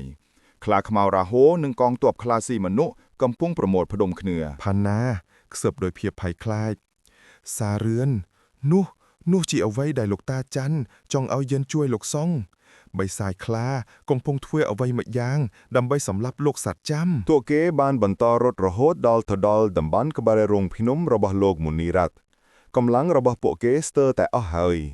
នៅទីនោះពួកគេបានប្រទះឃើញព្រាយដូនចាស់ដែលទើបតែរត់គេចខ្លួនក្រោយបរាជ័យនៅក្នុងការប្រាមន្តខ្មៅចង់ចិត្តព្រាយដូនចាស់បានឃើញពួកគេហើយបានលោតចូលមកវាយប្រហារដោយកំហឹងព្រាយដូនចាស់កូនក្មេងឯងនឹងស្លាប់គ្មានអ្នកណាម្នាក់អាចចេញពីព្រៃនេះបានទេសារឿននិងផាណាបានដឹងថាពួកគេនឹងត្រូវស្លាប់នៅនឹងកន្លែងពួកគេបានត្រៀមខ្លួនស្លាប់រំពេចនោះផាណាបាននឹកឃើញដល់កូនសៅអាគមតូចមួយខ្សែអំបក់គ្រូដែលលោកតាច័ន្ទធ្លាប់បានឲ្យគាត់ហើយបានប្រាប់ថាប្រៅវាពេលមានអាសន្នផុតផាណាហាក់ដូចជាមានកម្លាំងចិត្តឡើងវិញគាត់បានស្រែកខ្លាំងហើយបានគប់កូនសៅអាគមនោះទៅលើដៃចំពីមុខព្រៃដូនចាស់ផាណាស្រែកតាំងទឹកភ្នែកយើងមិនខ្លាចស្លាប់ទេអំណាចនៃសិលនឹងជួយលោកសច្ចាំពេលខ្សែអំបោះគ្រូនោះធ្លាក់ដល់ដីវាបានផ្ទុះជាពន្លឺពណ៌មាសមួយដ៏ទូចតែមានអានុភាពខ្លាំងក្លាពន្លឺនេះបានទាក់ទងដោយផ្ទាល់ទៅនឹងកម្លាំងសិលរបស់លោកមុនីរ័ត្នដែលកំពុងបដិបត្តិធម៌នៅក្បែរនោះព្រៃដូនចាស់បានត្រូវពន្លឺនោះចាំងជុំពេញមុខហើយនាងបានស្រែករត់តូចយ៉ាងខ្លាំងក្លាបំផុតព្រៃដូនចាស់ស្រែកដោយការឈឺចាប់រហូតដល់បាត់សំឡេងអត់ទេពន្លឺនៃសច្ចៈអំណាចនៃសិលវាកំពុងតែបំផ្លាញរូបរាងយើងព្រាយដូនចាស់បានដួលទៅនឹងដីហើយបំបែកខ្លួនទៅជាផ្សែងខ្មៅមុននឹងបាត់ទៅវិញទាំងស្រុងនេះគឺជាការបរាជ័យទាំងស្រុងនៃមន្តអាគមភ្លេងងងឹតរបស់ខ្លាខ្មៅរាហូសារឿននិងផាណាបានឃើញហេតុការណ៍នោះដោយភាពងឿងឆ្ងល់និងក្តីរំភើបពួកគេបានដឹងថា ពួកគេមានសវត្ថិភាពហើយដរាបណាពួកគេនៅក្បែរលោកសឹងពួកគេបានរវាចូលទៅក្នុងរូងភ្នំរបស់លោកមុនីរ័ត្នពួកគេបានឃើញលោកកំពុងអង្គុយកង់ក្នុងសមាធិទាំងពន្លឺសេលពណ៌មាសដ៏ធំមួយកំពុងពួតជុំវិញព្រះកាយលោកនៅខាងក្រៅរោងភ្នំវិញខ្លាខ្មៅរាហូដែលកំពុងធ្វើពិធីយ័ន្តបូជាបានដឹងច្បាស់ថាព្រាយដួនចាស់បានបរាជ័យហើយត្រូវរងរបួសយ៉ាងធ្ងន់ធ្ងរវាដឹងថាម៉ាទាំងតោះដែលវាបានបញ្ជូនទៅត្រូវបានវាយបំបែកដោយសិលមហានិស័យរបស់លោកមុនីរ័ត្នខ្លាខ្មៅរាហូបានក្រហមដោយកំហឹងយ៉ាងខ្លាំងហើយបានសម្រេចចិត្តថាវានឹងវាយប្រហារដោយខ្លួនឯងទាំងកម្លាំងអាគមរបស់វាដើម្បីបំពេញរឿងនេះឲ្យបានឆាប់រហ័សខ្លាខ្មៅរាហូបានទាត់ផ្ដួលសាកសពដែលវាត្រៀមបូជាហើយបានបលសម្រុកចេញពីទីវាលពិធីឆ្ពោះទៅកាន់រូងភ្នំរបស់លោកសឹងមុនីរ័ត្នវាមិនខ្វល់ពីអ្នកប្រមាញ់ទាំងពីរនាក់សារឿននិងផាណាដែលកំពុងច្រកកៅនៅក្នុងរូងភ្នំទៀតទេគោលដៅរបស់វាគឺលោកសឹងនិងសីមហានិស័យរបស់លោកតែប៉ុណ្ណោះខ្លាខ្មៅរាហូក្រហមដោយកំហឹងពេញទំហឹងព្រះសង្ឃឯងពូកែណាស់តែគ្មានអ្នកណាម្នាក់អាចឈ្នះអំណាចរបស់ខ្លាខ្មៅរាហូដែលជាអធិរាជនៃប្រលឹងព្រៃនេះបានទេយើងនឹងបំបែករបាំងការពាររបស់ឯងដោយដៃយើងផ្ទាល់ខ្លាខ្មៅរាហូបានមកដល់មាត់រូងភ្នំវាមិនបានប្រៅល្បិតទៀតទេតែបានប្រមូលផ្ដុំកម្លាំងអាគមទាំងអស់ដែលវាមៀងខ្លារាហូបានហុកលោតឡើងលើអាកាសហើយបានប្រោយក្រញាំមុខទាំងពីររបស់វាវាយបោកយ៉ាងខ្លាំងទៅលើរបាំងសិលពណ៌មាសថ្លាដែលកំពុងព័ទ្ធជុំវិញលោកមុនីរ័ត្នសំឡេងបុកគ្នានេះលួនលឺដូចរន្ទះបាំងនៅកណ្ដាលយប់ឈុតឆាកបាក់បែកថ្មនិងផែនដីនៅជុំវិញរូងភ្នំបានចាប់ផ្ដើមរង្គក់រង្គើយ៉ាងខ្លាំងរុក្ខជាតិនិងដើមឈើធំធំបានបាក់រលំដោយសារតែរលកធម្មពលការនៃវ័យប្រហារនៅខាងក្នុងរូងភ្នំសារឿននិងផាណាបានភ័យខ្លាចឡើងស្រែកហើយបានអោនក្បាលលាក់ខ្លួននៅជ្រុងងងឹតពួកគេមានអារម្មណ៍ថាត្រចៀករបស់ពួកគេផ្ទុះដោយសារតែសំឡេងនោះការវាយប្រហារជាច្រើនលើកច្រើនសារដោយកម្លាំងអាគមរបស់ខ្លាខ្មៅរាហូបានធ្វើឲ្យរបាំងសីរបស់លោកមុនីរ័ត្នចាប់ផ្ដើមប្រេះឆាបន្តិចម្ដងតងលោកមុនីរ័ត្នបានបើកព្រះនេត្ររបស់លោកនេះជាលើកទី1ហើយដែលលោកត្រូវចេញពីសមាធិពេញលេញក្នុងរយៈពេលជាច្រើនថ្ងៃមកនេះព្រះភ័ក្ត្ររបស់លោកហត់នឿយតែភ្នែករបស់លោកពោលពេញដោយការតាំងចិត្តលោកមុនីរ័ត្នគិតក្នុងចិត្តរបាំងសិលរបស់អាត្មាមិនអាចទប់ទល់នឹងកម្លាំងបិសាចរបស់វាបានយូរទៀតទេខ្លារាហូនេះខ្លាំងពូកែណាស់អាត្មាត្រូវតែរកកូនសៅអាគមដែលអាចចាប់វាបានលោកមុនីរ័ត្នបាននឹកឃើញដល់គន្លឹះមន្តគាថាដ៏ចំណាស់មួយដែលអាចចាប់ព្រាយខ្លាឬបិសាចបានមន្តគាថានេះមានឈ្មោះថាសិលចាកៈមហាភពដែលទាមទារឲ្យអ្នកសូត្រមានសិលបរិសុទ្ធទាំងស្រុងនិងត្រូវលះបង់អ្វីមួយយ៉ាងលោកបានក្រោកឈរឡើងពីកន្លែងអង្គុយសមាធិហើយឈរប្រឈមមុខទៅនឹងខ្លាខ្មៅរាហូដែលកំពុងវាយបំបែករបាំងសិលខ្លាខ្មៅរាហូបានឃើញលោកក្រោកឈរក៏មានសភាពរំភើបរីករាយខ្លាខ្មៅរាហូក្រហមយ៉ាងព្រឺព្រួយហាឯងបរាជ័យហើយឯងបាក់សច្ចៈហើយពេលនេះឯងត្រូវតែស្លាប់ខ្លាខ្មៅរាហូបានសម្រេចចិត្តវាយប្រហារចុងក្រោយដើម្បីទម្លុះរបាំងសីដែលនៅសេសសល់វាបានប្រមូលផ្ដុំធម្មពលអាគមខ្មៅទាំងអស់របស់វាហើយបានបាញ់វាចេញជាធ្នឹមខ្មៅដ៏ធំមួយសំដៅទៅកាន់លោកមុនីរ័ត្នក្នុងពេលជាមួយគ្នានោះលោកមុនីរ័ត្នបានចាប់កាន់បាតរបស់លោកដែលមានតែទឹកបរិសុទ្ធប៉ុណ្ណោះលោកបានប្រមូលផ្ដុំសិលមហានិស័យទាំងអស់របស់លោកហើយបានចាប់ផ្ដើមសូត្រមន្តគាថាសិលចក្រមហាភពពេលធ្នឹមខ្មៅរបស់ខ្លាខ្មៅរាហូចូលមកដល់របាំងសីលរបាំងនោះក៏បានបែកខ្ទេចខ្ទីជាម្សៅធូលីភ្លាមខ្លាខ្មៅរាហូនិងលោកមុនីរ័ត្នបានប្រឈមមុខដាក់គ្នាដោយផ្ទាល់នេះគឺជាការប៉ះទង្គិចគ្នាដោយកម្លាំងអាថ៌កំបាំងរវាងអំណាចនៃព្រៃនិងអំណាចនៃឈរក្រោយពេលរបាំងសិលរបស់លោកសឹងមុនីរ័ត្នត្រូវបានទម្លាយដោយធ្នឹមខ្មៅនៃខ្លាខ្មៅរាហូភាគ11លោកបានឈរនៅចំពីមុខបិសាចខ្លាដោយព្រះកាយថតតខ្លាខ្មៅរាហូដោយមានរូបរាងធំមហិមានិងមានភ្នែកក្រហមឆ្អៅដោយកំហឹង បានត្រៀមខ្លួនហក់ចូលទៅខំសម្លាប់នៅខាងក្នុងរោងភ្នំសារឿននិងផាណាបានសម្លឹងមើលឈុតឆាកនេះដោយភ័យខ្លាចដល់បាត់ស្មារតីពួកគេដឹងថាជោគវាសនារបស់លោកសច្ចាំនិងខ្លួនពួកគេគឺស្ថិតនៅលើការប្រយុទ្ធនេះហើយខ្លាខ្មៅរហូក្រហមយ៉ាងព្រឺព្រួតឯងស្លាប់ហើយព្រះសង្ឃឯងបរាជ័យនៅក្នុងដែនដីរបស់យើងមុនពេលខ្លាខ្មៅរាហូអាចវាយប្រហារបានលោកមូនីរ៉ាត់បានប្រើកូនសៅអាគមគឺមុនគាថាសិលចក្រមហាភពដែលទៅតែសូត្របានចប់ត្រឹមត្រូវលោកបានបោះបាតដែលផ្ទុកនៅសិលបរិសុទ្ធរបស់លោកទៅលើដីចំពីមុខខ្លារាហូពេលបាតធ្លាក់ដល់ដីវាមិនបានផ្ទុះជាពន្លឺទេតែបានប្រកាសជារូបភាពព្រះពុទ្ធដ៏ធំមួយដែលមានពន្លឺពណ៌មាសភ្លឺចិញ្ចាចនៅចំពីមុខលោកមូនីរ៉ាត់ខ្លាខ្មៅរាហូដែលត្រូវនឹងពន្លឺនៃរូបភាពព្រះពុទ្ធក៏បានស្រែករត់ទៅយ៉ាងឈឺចាប់ហើយបានបាត់បង់រូបរាងខ្លារបស់វាមិនបានคล้ายជាមនុស្សទេតែបានប្រែទៅជាស្រមោលปีศาจខ្មៅដ៏ធំមួយដែលមានរូបរាងដូចផ្សែងពុលហើយមានផ្នែកក្រហមឆ្អៅហោះវិលវល់នៅជុំវិញលោកមូនីរ៉ាត់ស្រមោលปีศาจខ្មៅសំឡេងខ្ទើដូចផ្គរលុនយើមជាធម្មពលនៃព្រៃយើមជាបិសាចខ្លារហូឯងមិនអាចចាប់យើងដោយរូបរាងជាមនុស្សទេយើងជាស្មារតីនៃភាពងងឹតឯងចាញ់ហើយការប្រយុទ្ធនេះលែងជាការវាយប្រហារដោយរូបកាយទៀតហើយ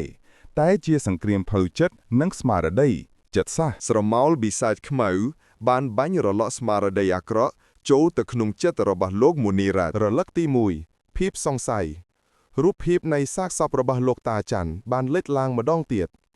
ឯងស្លាប់ហើយមនុស្សទាំងអស់ស្លាប់ហើយសិលរបស់ឯងមិនអាចជួយនរណាម្នាក់បានទេចូលទទួលស្គាល់ថាឯងបរាជ័យរលកទី2តណ្ហាចាស់រូបភាពញញកើតបានលេចឡើងម្ដងទៀតតែគួរឲ្យស្រស់ស្អាតជាងមុនចូលត្រឡប់ទៅរកជីវិតធម្មតាវិញឯងនៅក្មេងណាស់ឯងសមនឹងទទួលបានទ្រព្យសម្បត្តិនិងតណ្ហាក្នុងโลกនេះលោកមូនីរ៉ាត់បានតាំងចិត្តម៉មហើយបានប្រើមន្តគាថានៃវិជាសិលដើម្បីទប់ទល់លោកបានលើកដៃស្ដាំរបស់លោកឡើងហើយបានផ្ដោតលើសេចក្តីពិត3យ៉ាងអនិច្ចំទុក្ខំអនត្តាលោកមូនីរ៉ាត់ស្រែកតបទៅក្នុងស្មារតីឯងជាម៉ាដែលកើតឡើងដោយភាពងងឹតនៃចិត្តឯងមិនមែនជាអមតៈទេអំណាចរបស់ឯងគឺគ្រាន់តែជាការយល់ច្រឡំអាត្មាមិនមែនជាអ្នកសម្លាប់ទេតែឯងទេដែលជាអ្នកសម្លាប់ខ្លួនឯងដោយកំហឹងនៅពេលដែលការប្រយុទ្ធដោយស្មារតីឈានដល់ចំណុចកំពូលផ្គររាន់រន្ទះបានចាប់ផ្ដើមលាន់ឮពេញផ្ទៃមេឃលើភ្នំត្បាំងវាហាក់ដូចជាធម្មជាតិកំពុងតែអន្តរាគមន៍នៅក្នុងការប្រយុទ្ធនេះលោកមូនីរ៉ាត់បានដឹងថាឥឡូវនេះជាឱកាសចុងក្រោយរបស់លោកហើយលោកបាននឹកឃើញដល់កូនសៅអាគមមួយទៀតចំណុចខ្សោយរបស់ខ្លាខ្មៅរាហូយោងតាមរឿងនិទានចាស់ព្រាយខ្លាទាំងឡាយតែងតែមានទីតាំងរក្សាប្រលឹងនៅលើក្បាលរបស់វាត្រង់ថ្ងាសលោកមូនីរ៉ាត់បានក្តាប់គ្រាប់សិលគ្រាប់អង្កាមដែលលោកបានសូត្រមន្តដាក់តាំងពីយូរមកហើយមួយគ្រាប់នៅក្នុងដៃរបស់លោកបានដុតវាដោយអំណាចមេត្តារបស់លោកដោយមើលឃើញស្រមោលបិសាចខ្មៅអំពុងហោះវិលវល់លោកមូនីរ៉ាត់បានប្រមូលធម្មពលសិលទាំងតោះរួចបានបោះគ្រាប់សិលនោះទៅចំទិសដៅដែលគាត់ដឹងថាជាចំណុចខ្សោយរបស់ខ្លារាហូលោកមូនីរ៉ាត់ស្រែកខ្លាំងព្រះពុទ្ធោធម្មោសង្ឃោអំណាចសិលចូលចាប់ចង់ដល់ម៉ារាហូនេះឥឡូវនេះគ្រាប់សិលនោះបានហោះចូលទៅចាំកណ្ដាលស្រមោលបិសាចខ្មៅស្រមោលនោះបានផ្ទុះជាពន្លឺដ៏ខ្លាំងក្លា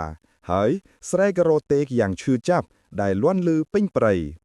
សំឡេងក្រហមនោះគឺរន្ធត់ជាងសំឡេងក្រហមចង្អោះដែលលោកមូនីរ៉ាត់ធ្លាក់បានឮស្រមោលបិសាចខ្មៅបានបង្រួញខ្លួនយ៉ាងលឿនទៅជាក្បាលខ្លាដ៏ធំមួយរាងកាយខ្លាត្រូវបានបាត់បង់ហើយបានធ្លាក់មកដល់ដីចំពីមុខលោកមូនីរ៉ាត់បន្ទាប់ពីគ្រាប់សិលរបស់លោកសឹងមូនីរ៉ាត់បានហោះចូលទៅចាំចំណុចខ្សោយថ្ងាសនៃស្រមោលបិសាចខ្មៅស្រមោលនោះបានបង្រួញខ្លួនមកនៅត្រឹមក្បាលខ្លាដ៏ធំមួយដែលត្រូវបានជាប់គាំងនៅក្នុងរាងកាយខ្លាពិតប្រាកដតែលក្ខណៈបិសាចរបស់វាគឺមិនទាន់បាត់អស់នៅឡើយទេក្បាលខ្លានោះបានធ្លាក់ដល់ដីចំពីមុខលោកមូនីរ៉ាត់ហើយបានក្រហមរោទិសយ៉ាងឈឺចាប់ខ្លាំងជាងក្រហមមុនទាំងអស់ វាជាការឈឺចាប់របស់បិសាចដែលត្រូវវាយបំបែកអាគមដើមរបស់វាក្បាលខ្លាខ្មៅរហូក្បាលខ្លាខ្មៅរហូមិនអាចទេឯងមិនអាចឈ្នះយើងបានទេកូនសៅអាគមនេះវាកំពុងតែបំផ្លាញអំណាចរបស់យើងឈឺណាស់ក្បាលខ្លាខ្មៅរហូបានព្យាយាមបើកមាត់ខំលោកមុនីរិទ្ធតែវាហាក់ដូចជាគ្មានកម្លាំងគ្រប់គ្រាន់ទេក្របសិលដែលជាប់នៅលើថ្ងាវរបស់វាបានបញ្ចេញពន្លឺពណ៌សដែលកំពុងតែឆាបឆេះរាល់អាគមខ្មៅនៅលើថ្ងាខ្លានោះលោកមុនីរិទ្ធដឹងថាខ្លាខ្មៅរហូត្រូវបានចាប់ជាប់ដោយអំណាចសិលហើយតែដើម្បីបំពាក់វាទាំងស្រុងលោកត្រូវតែឃុំឃាំងប្រលឹងរបស់វាលោកបានរលឹកដល់សច្ចៈដ៏អាថាកំបាំងរបស់លោកហើយបានចាប់ផ្ដើមធ្វើពិធីចងអាគមចុងក្រោយលោកបានដើរចូលទៅជិតក្បាលខ្លាខ្មៅរាហូទាំងភាពហត់នឿយសារឿននិងផាន់ណាដែលឃើញហេតុការណ៍នេះក៏ចាប់ផ្ដើមលូនចេញពីក្នុងរោងភ្នំដោយភាពភ័យខ្លាចតែពួកគេមិនហ៊ានចូលទៅជិតលោកសឹងនោះទេលោកមុនីរ័ត្នបានយកបាតដែលទើបតែផ្ទុកពន្លឺព្រះពុទ្ធមកកាន់ក្នុងព្រះហស្ថរបស់លោកបានសូត្រមន្តគាថាសិលចក្រមហាភពម្ដងទៀតពេលលោកសូត្រមន្តចប់លោកបានយកបាតនោះគ្របទៅលើក្បាលខ្លាខ្មៅរហូទាំងមូលពេលបាតគ្របពីលើក្បាលខ្លាខ្មៅរហូភ្លាមនោះក្បាលខ្លាដ៏ធំនោះបានចាប់ផ្ដើមរលាយបាត់បន្តិចម្ដងក្រោមពន្លឺនៃបាតក្លិនឈាមរលួយដ៏ស្អុយរលួយដែលគ្របដណ្ដប់ព្រៃអស់រយៈពេលជាច្រើនថ្ងៃក៏ចាប់ផ្ដើមបាត់បង់ទៅវិញទាំងស្រុងបាតរបស់លោកមុនីរ័ត្នបានរលាយចូលទៅក្នុងដី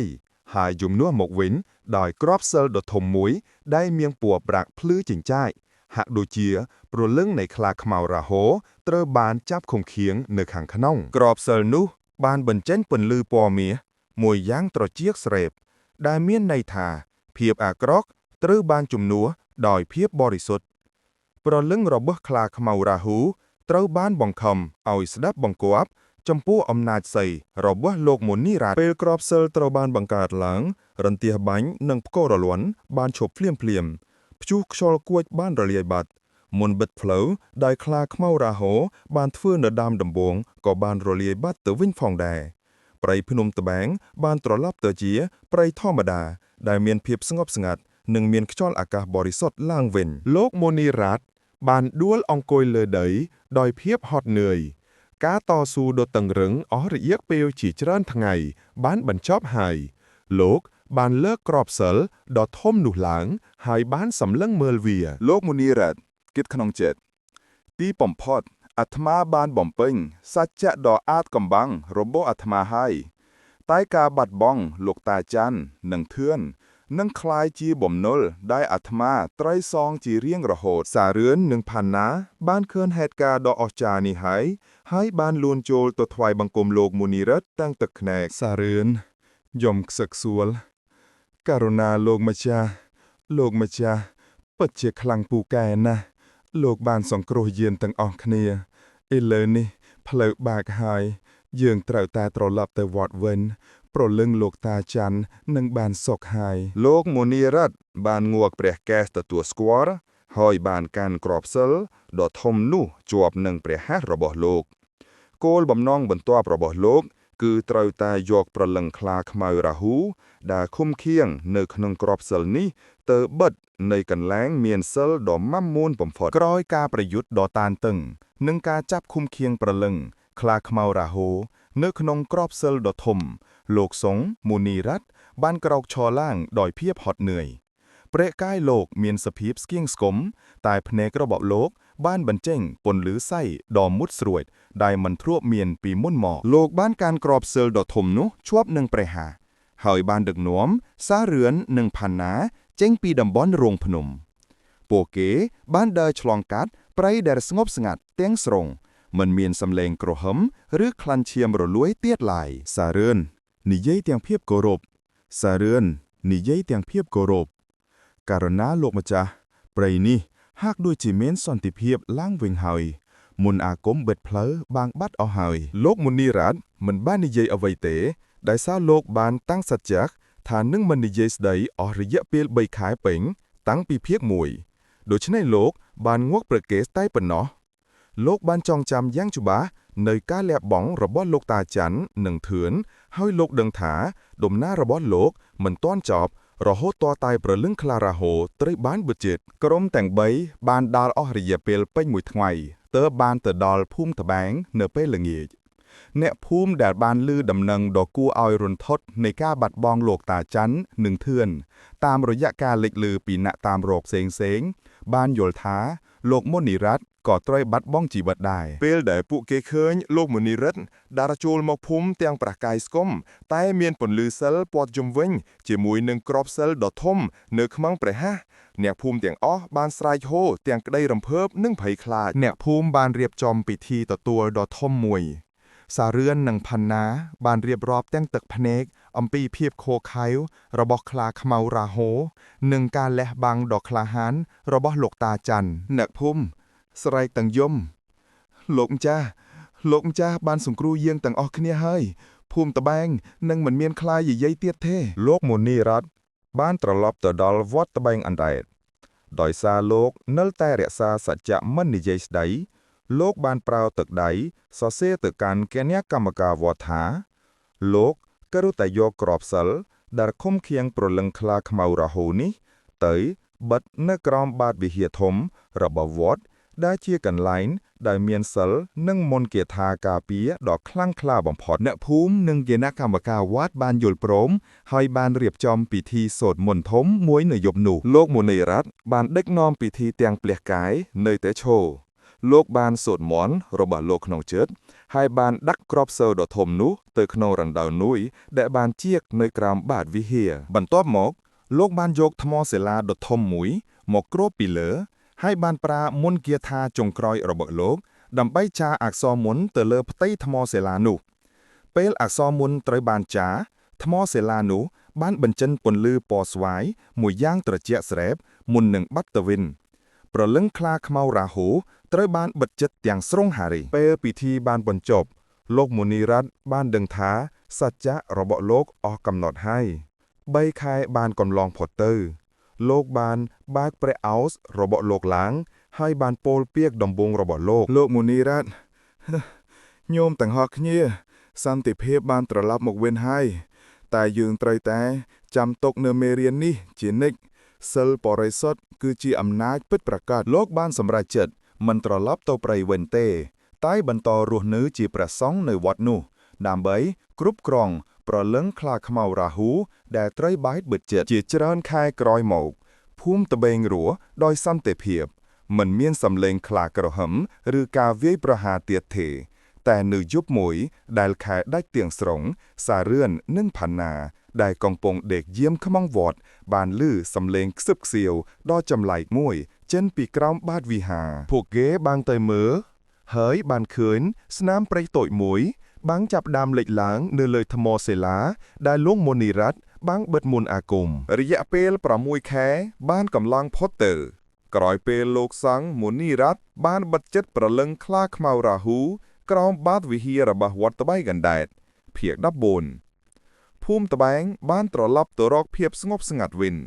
ក្មេងៗលេងសើចនៅជើងភ្នំដោយគ្មានការភ័យខ្លាចហើយអ្នកភូមិបានរស់នៅដោយសប្បាយរីករាយលោកមុនីរ័ត្នបានបន្តរស់នៅក្នុងវត្តតែការបដិបត្តិធម៌របស់លោកកាន់តែតឹងរឹងជាងមុនទៅទៀតលោកដឹងច្បាស់ថាខ្លាខ្មៅរ៉ាហូមិនអាចស្លាប់បានទេព្រោះវាជាវិញ្ញាណក្ខន្ធនៃព្រៃភ្នំត្បែង